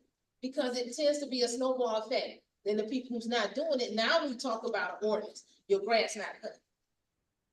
Okay, you have all this garbage on your front lawn. You're parking on your grass in the front. Okay, barbecue, all those things. And so there's several things, but the biggest thing is we have to have, at least to me, so let me say that. We need more and more homeowners or people who are renting that feel like this is their home. When you don't feel like this is your home, then you don't do what you need to do to make it look like your home. If you don't intend on staying here, you're not gonna do the work to put it in. So now we have to start asking people who, oh, you know, I got a house vacant or rented or whatever on my street. Pick somebody who you know gonna want to stay here, gonna want to make it look nice, whether they rent or home. And so it starts with us. And so your frustration is the same as mine. Sometimes I feel the same way. I'm beating a dead horse. I'm talking to the same people. I'm so pleased to see all these people here, but I forget it's the block club meeting. So, you know what I'm saying? You don't get people at these meetings. They're not coming to the city council meetings. If the chief probably wasn't having his meeting here, how many people would he actually have that talk with the chief? Or chat with the chief. I don't know, they might put you up. You know what I'm saying? So we're not active. The other thing is, like you said, we have seniors in our city. We have a lot of other cultures now in our city. We have some young people. We have got to start talking to the young people. And I know you asked about CDAC. That's where you wanna grab a young person that's got a little bit of vibrant, because I'm telling you, you're talking about how old you are. It's hard to get out here and walk around. Look around this room. Not being, I promise you, I'm not being funny. Look around this room. There's no young people here. Yeah. And so we gotta start encouraging the young people to come and come in here. I don't care if it's your grandparent, I mean, if it's your grandson or whoever, but you gotta start encouraging the young people to participate. What does the CBA stand for? So man, what's the acronym for CBAC? She can Google it on her phone. Community It's, development. it's, it's the, Citizens District Advisory Council. Oh, okay, citizen. I don't know if you heard the comment is mandated by the charter. The problem Yes. is we just cannot seem to, and when you get on, they get this. First of all, I'm gonna be honest, a lot of people want money. They do, they want compensation, but there's no way to compensate for that. Can I chime in on just a little, one thing? You asked about, and I'm gonna jump in on people saying, I can't see everybody on here, so it's people to it would be my right, your left. I can't see everybody that's over there, and I can't see people further. So somebody said that the, people in the neighborhood be saying they don't know who the mayor is. Well, trust me, we have done everything that we can to besides come sit on your porch every day. Because I have a walk the city with the mayor. That's the second Saturday of every month. I have a coffee and conversation with the mayor. That's the second Wednesday of every month. I go out with either my administrative assistant or an reserve officer who walks with me down streets, talking to people that I might see. And so I'm very active in the community in a lot of things. I'm always at the activities that's going on. So if you know someone who says, I don't know who the mayor is, just tell them to reach out to me and I can come to their house and sit down and tell them who I am and what I'm trying to do. I am very open, very honest, very out there, and I want to continue that process. I have meetings that I got lined up right now with all the senior buildings. Last year I did the same thing, but I just want people to know that if we don't have money, like those flyers you get from other politicians or organizations, we don't have money to create those. Now we are working, my PR person is working, getting ready to start working on a newsletter that comes from the city, on the magazine. And so it's going to take a minute to develop and make sure we got the money for, but then everyone will be able to pick those up in the neighborhoods and whatever, and it has a lot of information in it. Mr. Shannon has a newsletter that goes out to every household. I think, and I didn't never get a chance, thank you for that. I think my picture was on there. I didn't know anything about it, but it was on one of his things. Mr. Christopher Woodard still has his Metro, HP Metro, HP Journal that goes out to every door. And it has a lot of stuff that's going on in the neighborhoods. If you're on YouTube, if you're on our website, if you have not signed up for our emails, you can do that on the website, where everything that's going on in the city will come to you straight to your email, text message. You can get it there. I know a lot of seniors might not have a cell phone, but a lot of people 60 and under do. So just try to help us out with communications. If you get it in your neighborhood, and I have a Facebook page that I send directly to all of the block clubs that I have listed. That's on Facebook. If you have a Facebook page and you're in a block club and you want me to be a part of that so I can send out information, I send those blasts out to everyone and everyone gets them. There are some people sitting there. Sometimes I might have made it double because I forgot I sent it to them and then I sent it to them again. So just try to work with us. We're going to try to get everything we can done. And I'm going to keep pushing. We're always going to have somebody who don't believe or who won't receive and who continues to be, negative. But we're going to keep trying to push this city forward. Our young people, I do have a youth advisory board. Young people that get involved and try to help recruit other young people, just like Ms. Councilwoman Manica said. It's time we start trying to recruit our young generation to get involved in some of these activities.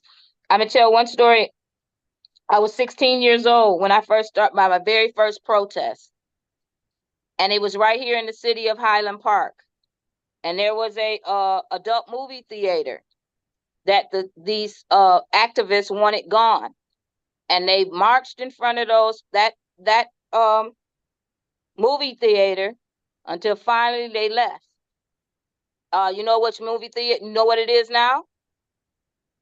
It's Revival Tabernacle. That used to be an adult movie theater. And they marched, and I was out there with them. So we have to start bringing our young people in, and that's how they learn about activism. That's how they learn about getting things done. That's how they learn to solve problems, and they learn from you. So if you're not doing anything to stop the problems, they're not going to do anything. If they don't see people doing something to try to change things in the community, they're not going to do anything. And it's generational. It's the same thing. I'm a teacher by trade. It's the same thing. If a child does not see things going on that they need to know, they won't learn it. Unless somebody's teaching them, YouTube is teaching them, some other thing, gang members are teaching them. This is how all these things start. Let's start teaching something positive to our children, getting them involved in things that's social justice and get things done. And that's how most neighborhoods, if you ever look up, most of the neighborhoods that actually have things going on usually have a very high active social justice community. Our water advocates, they went to Lansing. They went out there and marched. They went out there and advocated to help us. It's important. So please get involved. Please get your young people involved. If you see somebody out there, send them to the next chat with the chief. Whatever the case may be, send them to the next council meeting. Some of you all, I'm looking in the audience that I know the faces that come to the council meetings, the same ones, and then there's some that don't. But if you're not coming to the council meetings to find out what's going on, or even watching them on Zoom, because there is a Zoom on YouTube, you can watch them there. You have to know exactly what's going on so you can see. And if you don't do that, you can't spread the word on what's really going on. Then you start guessing, and that's when stuff get made up. So I just would like for you all to get more involved. Engagement, community engagement is important. Lauren, you said it. When you say you go door to door in your little neighborhood, I'm going to give you a suggestion. Instead of trying to, Instead of trying to go, not your little neighborhood, but your neighborhood. You know what I mean.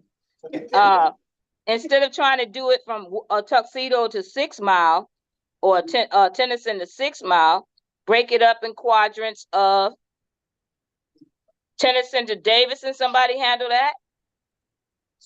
Gerald to 6 Mile, somebody handle that. In the middle, from Davidson down to 6 Mile and the other way. And then you have 6 people who can handle those. Because walking the whole from here to 6 Mile trying to get flyers out, that's a lot. Ask me how I know. It's a lot. So if you can get just 6 people that can handle those areas, that can try to start bringing in the folk. And we do have other block clubs. I forgot to tell you that. We do have other people organizing block clubs. The church on, Revival Tabernacle is still organizing Geneva, Florence, and Louise. Faith Tabernacle is gonna go across Hamilton for, those streets over there from, what is it? Hill down to Geneva. And then you have, what is it over on North Point? They have organized, they're working. They have a cleanup on the 29th, that whole area in North Point. Across Hamilton on Highland, I think he lives on Highland, Shannon. They're organizing, they're gonna have MLK, the MLK, Block Club. That's what they're calling it, MLK Park Block Club, because it's surrounded by that area.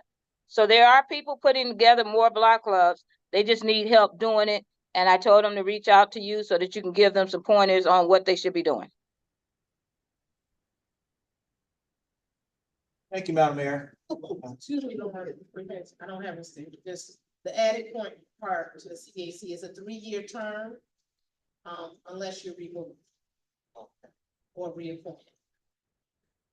Yeah, I just wanted to, Mr. McGee, I just met him for the first time today, but I was just only asking him a question about the frustration that I'm seeing from what I'm getting from my neighbors is that they all fixed income.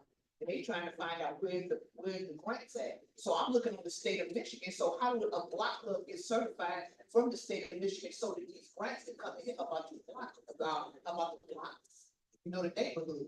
So how do you get the certificate? We need the education here too, so we can get this money that's in land. The land got money to give out. So we need knowledgeable people here to tell us, look, you fill this application out and get this block, you got these so many block club people here, get this application started so we get this money from the state before the state get out of office. See, that's where the frustration is at. And then my other frustration is, and I know they have code advisors, so then I have called them several times because somebody was acting like they was in Hatcher putting out cones, trying to say it was some parking space, okay? So, that's addressed. My other frustration too is about these, about vacant houses. These people coming from other states that's buying these houses and they're not keeping up with the property. So I'm always up at the city calling. I know they're giving them tickets, but they're not moving fast enough to get this addressed. Cause it's like they come out and buy these houses. Whoever they got fixing them, they need all the trash in the back of the house. But if we got this is another issue that happened. They had there was so many mice or rats to where they had to get up getting in my car. Okay, that's how bad it was. No. So I'm like, this is like, and I see the city out here trying to do the job, but I don't know how to reach out to other organizations where we need help. So I don't Get on the ball. I know we had steps at doing it, but we need help. So I think as first, I don't know if you have a block club formed or not. Well, my daughter, I'm representing my daughter. So she started it. She got it. I'm on Grove. I'm right, Grove with Geneva, right behind Geneva. I'm on Grove. And she got a little frustrated with some of the neighbors because, you know, some people don't want to be involved, but you know, you got to lead them over to the side and they say it. Are you between? I'm in between second and third. Between second and third. And all it is a whole bunch of vacant land back there. And what another frustration is too, is that I have to stay up in there, that's got land back there. They come and cut their property. Then I'm arguing with Highland Park to come and cut the grass. So it's just a no-winning situation somewhere back up in there. So first thing I'm gonna suggest is that to get your block club completely organized, or whoever's organizing there. And then get with Lauren so that he knows who the block club president is. And maybe some of those, they can talk and relate things. But the biggest thing also is that you show up at city council. You don't have to come every city council meeting, but come to city council meeting so that you can express the same things that you're expressing here. But expressing them here at the block club meeting, Mr. McGee can also kind of pass those things on. But the biggest thing is to get them active, you gotta show up. You gotta show up to tell how you feel, because me saying it, and I'm District 1, but I do help and serve. I try to serve everywhere if you ask me, so I will mention it, I will even talk to DPW, but you have a representative for your district as well as you have a president and a president. But if you don't come to city council and stand in front of them and tell them, they don't necessarily get it or know it, or they don't see what I see from you. They don't see your frustration. They don't see what you're saying, you know, or let's see, how can I come? Or maybe walk your area. I don't know what needs to be done. Right. And I have reached out, and I do see an opportunity for my representative, I don't even see her, I emailed her several times. So I was like, do I gotta go send something to her house? No, you come to city council. Oh, okay, I'm just trying to figure that out. Yeah, No, I don't know what's exactly in that house, but I'm just saying, that is for that's including my district. Now, they will come, my district tell me, but you gotta show up. It's just plain and simple. You have to show up in front of people to get your point across sometime. I'm sorry, yeah, I just have to ask this question.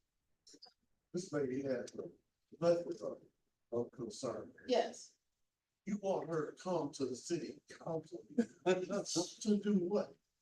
To tell, she's telling me right now. Well, what I hear her speaking about, I hear her speaking about. I think it's maybe something. I hear her talking about land. I hear her talking about road. I hear her talking about other such things. And since you want to remind me the mayor's on the line, I was gonna say, don't these things fall under the mayor's purview? So Yes. but you want them to spend their time at the council meeting. But these things fall under the mayor's purview as per the city council. So when we start talking about ordinances, and we start talking about what the city charter says, the charter puts these things under the mayor's purview, not the council. So is that that's Mr. Woodard, right? I was gonna say that, but it's fine. So again, and she hears you, because I just heard her getting ready to say something. So here's the first question. The first question the young lady asked was about how do you get these funds from other organizations as a block club. First thing you have to do is organize.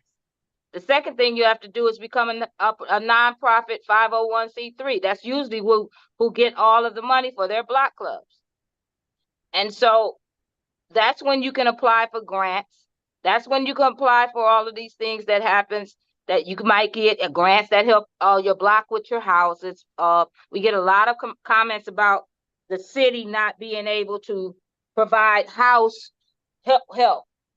Well, they only give us so much money. And it's usually enough for about 3 or 4 people at a time each year. And so when we use those and we choose the people, they put in the applications, we choose the people to get it done. Of course, there's going to be griping and people upset, and we understand that, but they only gave us enough money to do 3 or 4 houses. And so we try to do the best we can with what we got. But as a block club that is organized, that is a 501c3, they usually, we had one Tennyson before, Mr. Humphrey, he was able to get a lot of things done with his 501c3 as a block club. So it's things that you have to do as a block club. And when you say nobody, I know who your daughter is because I remember she came. When you say that nobody wants to get involved, sometimes all it takes is 4 or 5 people to get involved. And I'm gonna be honest with you, sometimes you might not want 20 people because some of them messy. I'm just being honest. And then all you got is this back and forth with each other arguing about this, that, and the other. So if it takes 4 people to get started, then start with those 4 people. We have a 3 block club, and I think it's 10 of us. Out of 3 blocks, 75 houses on our street. We got 10 people that might show up at the block club when we have a meeting. So don't worry about the numbers. Just get started and start passing out the literature to the doors. People will start noticing, like other people say, if you're doing what you're doing, they'll start noticing, oh, I guess I better join in because now my house is the one looking bad. Everybody else taking care of theirs. And then you said something about the overgrowth and things for the state. The state and their land banks and Wayne County land banks. We're on the phone with them continuously. And as far as ticketing, yes, we ticket, they go to court or they don't show up. So far, and that's when the legislation has to get back involved, because there's more to the ordinance that has to be done. In order for us to do anything beyond them going to court and getting ticketed and getting at the point where nuisance abatement ordinance has been kicked in, now it has to be something put on the base where we can do other things to them. We can only do what our ordinances tell us to do. Private property, we can't go on private property and do things to those people's property, because then they'll try to sue you, even though they're not taking care of their property. But as soon as we go in and do some things or try to do something to it, they'll say, oh, they tore up my house or they did this. And then we got a lawsuit. So the laws kind of hold us to certain things. The ordinance keeps us to certain things. The part that has to do with the legislative body is our ordinance. Everything else, like Mr. Woodard said, you can call City Hall if you have a complaint. We're gonna do what we can. My city DPW directors will come out. They will evaluate what can be done. But there's always a process. You call me at 12 noon, trust me, it's not gonna happen by 1 p.m. Because we have to make sure we're doing the legal process that keeps you from having to pay lawsuits. And it's frustrating. Thank you, Madam Mayor. Thank you for cutting me off, because I was about to get frustrated. Right now, we have someone who's very versed in 501(c)(3)s, and that's Ms. Johnson. Ms. Johnson, can you take the floor and explain how you go about getting the 501(c)(3)? Sorry, Madam Mayor. Oh, no problem. I understand. I know. I was 7 years old. And involved in nonprofit community work for over 40 years. It's hard work forming an organization. Hard work incorporated. It's about writing grants to funding. Participate, but there are some strategies. I think we started out with the strategy that several meetings ago. We decided that this group was going to first incorporate. Is that right? Right. Then we incorporate. Well, we had those bands working on it. Okay. The first step is to each individual block club incorporated as a nonprofit organization to try to get a Bible. But for this group as a membership to incorporate, you got a name. What's the name of the group? I forgot. Anyway, there's a name, Association of Block Clubs. United Association. United Association of Block Clubs. Right. Okay. That's the name we were to incorporate. You gotta incorporate first. There's a little $20 filing, but you gotta have offices. At least 3 offices to incorporate with the state mission. And then once you incorporate, you gotta get a EIN number. Employer identification from the IRS. And then once you do that, you gotta work together to create a plan. A 501(c)(3) application is nothing but a plan for how you will operate. Who are the members? What are the responsibilities of the members? What are your policies? What are your procedures? What programs are you going to operate? What's your budget? All of that goes into a 501(c)(3) application. That application is submitted to the Internal Revenue Service. There is a fee. I don't know what it is now, but I know it's over $500 to apply to the IRS, get a 501(c)(3). Then you have to wait until the IRS reviews your application and decides if you are qualified for a 501(c)(3). That all takes work. It takes people who are committed to do the work. So I know this was started, but we just gotta continue. So who is gonna be willing to work with our secretary to complete the incorporating documents? Who is gonna be willing to be, we have officers out there. We have officers. They identify themselves. Identify. Sorry. Can you identify the officers? Candace Benz, secretary. Ms. Janice White White, vice president. And we had, Harvey as the, yeah, Harvey was the treasurer, yeah. Yeah, Nathan Harvey. Okay, so that's a start, but then we just gotta continue that process. And I know there are problems and we want problems to be solved quickly, but these things just take time. They take time and they take people that are committed to doing the work to make it happen. Let me just say, before you ask my question, while we're doing that, there are organizations in this city. Mine is one of them. When I say mine, it's not mine. It's a nonprofit community development corporation. It's a 501c3. It's been operating since 2006 in this city. It's been getting resources to do things with youth, with housing, with economic development, with block clubs. We just gave out many grants. Because we got a little grant to distribute to block clubs to do various projects. We funded 8 groups. This is the 3rd year that we did that. So I'm saying there are organizations that have 501c3s already. And this group, once you incorporate as an entity, you can access organizations that's already a 501c3 to be your fiduciary.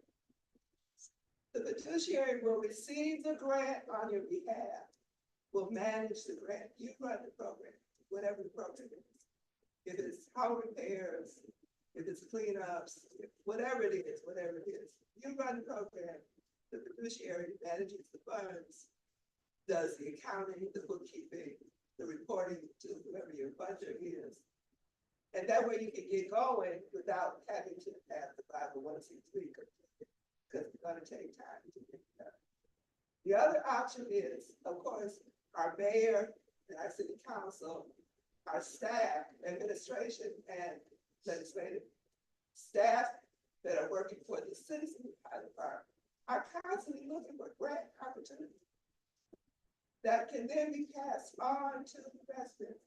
So we recently had a grant, the city got a grant to do home repairs. It was a small grant, but it was a grant. There are other grant opportunities that the city can get if the council will approve it.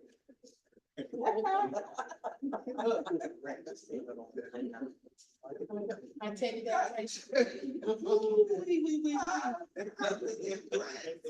That the city can get. There are people who will write them, I'm sure.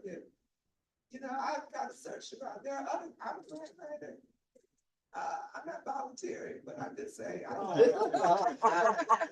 Ms. Johnson, please. You know, there are grant writers in the city. You know, if we got together a pool, that we could have helped the city apply for some of these other grants. I was in a lot of meeting before I came here, and they were talking about the fact that there was a Michigan grant. Michigan is the Michigan State Housing Development Authority that's gonna give up to $40,000 per homeowner for home repairs. But the city has a slide. That's the problem. The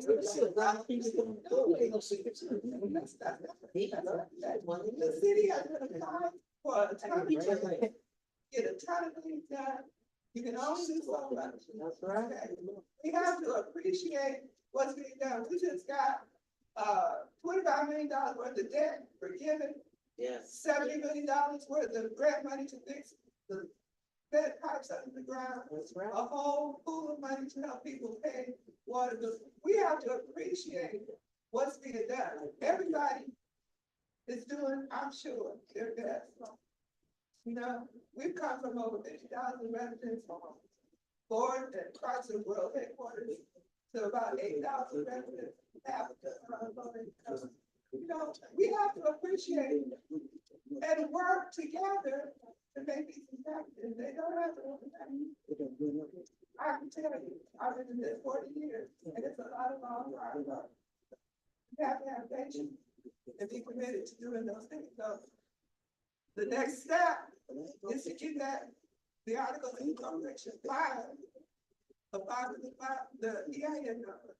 And then let's work on the bottom for a membership-based organization. And all the law clubs are members.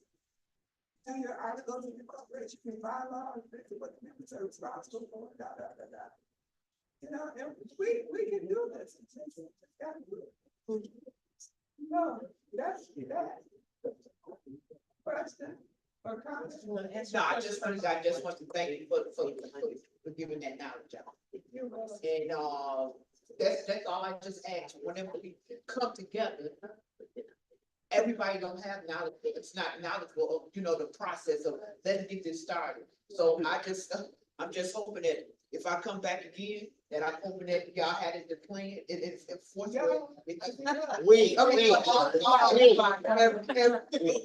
everybody having it place, but the one thing I just want to ask about, you said that it was a charge, so it's just gonna be a fundraising process in order to raise the money to get this started. Yeah, let me just tell you this. Most nonprofits, when they get started, are started by volunteers.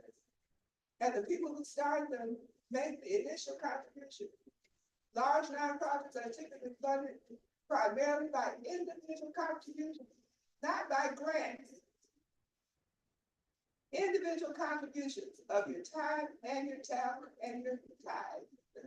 Give 10%. Love the way you say time. Love the way you say time. Church got 10%, but I'm not gonna leave that alone. I do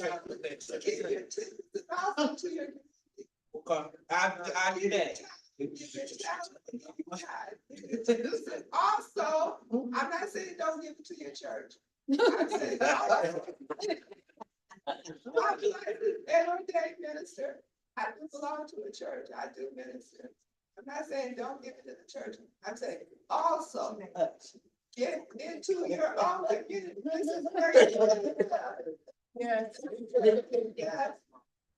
This is where we have to put our ducats down right here. If we are going to survive, we gotta do it. So I just want to make an announcement about, there was a lot of information about how we have to work with young people. We, along with Carlton Clyburn, who runs Highland Park Youth Advocacy Alliance, my brother here,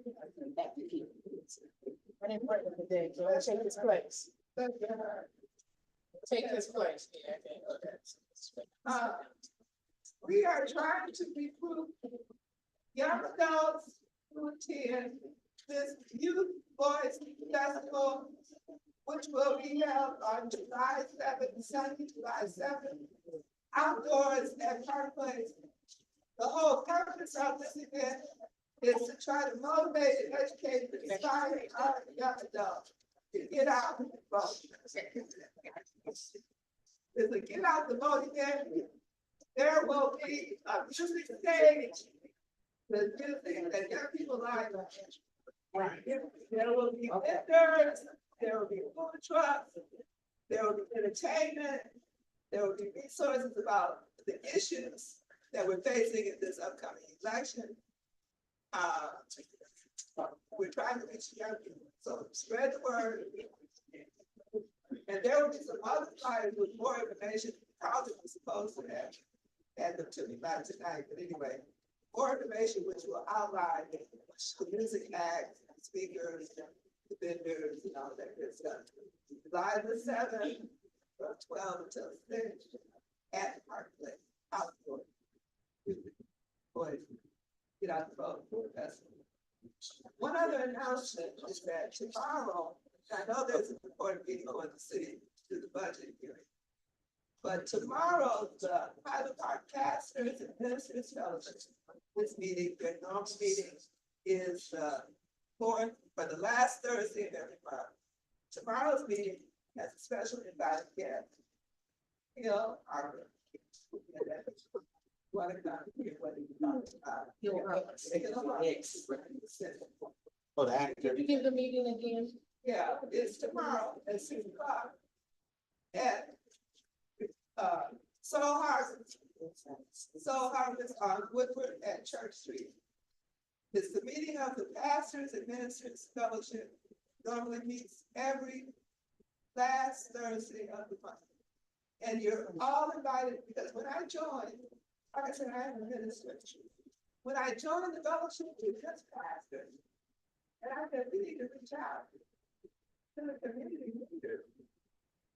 And have the community leaders here to talk about the issues that the community is facing and how the churches can be involved in helping with those issues.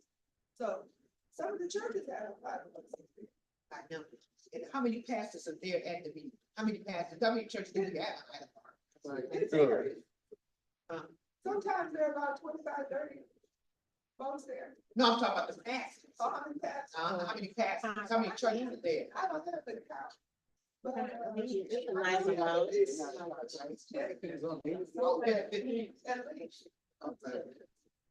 but it's pastors. And they very active, they're very active in Highland Park. This is past,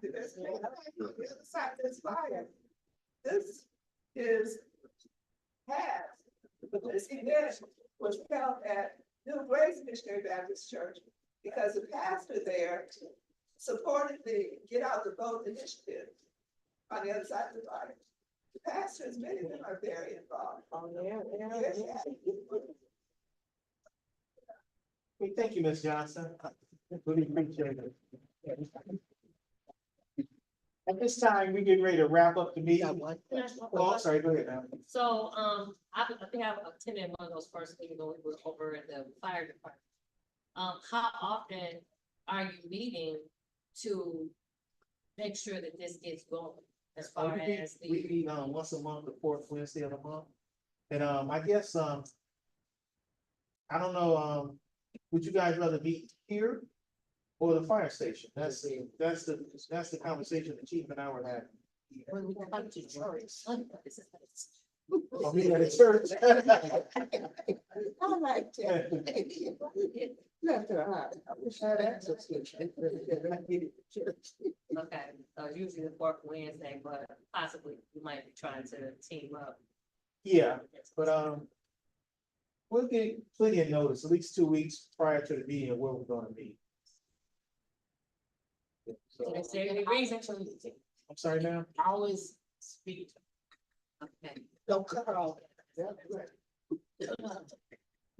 There's no email announcement.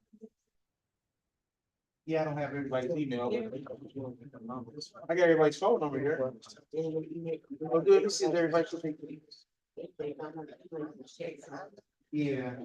So, Mr. McGee, Yes, if ma'am. with if you're gonna combine the meeting with the chief, the problem would be that the technology that he would need for certain things, because sometimes he has other people coming in and people need on Zoom.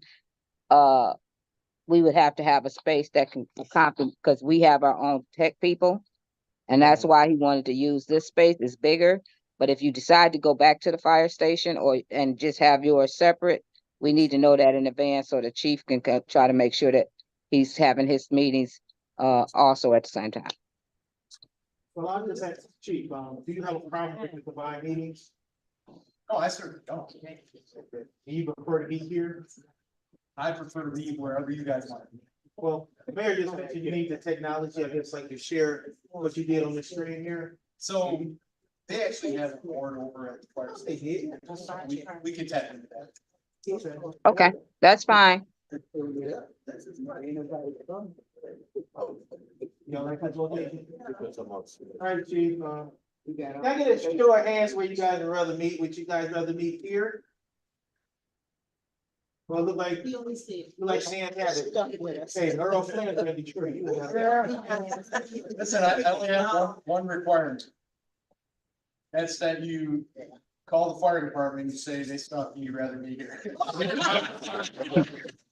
Don't start that. Don't you start that, chief. Hey, Miss Mia. How you doing? That's Linda saying hi. Oh, how are you? Okay, I'm good. well, the meeting at. Oh, okay.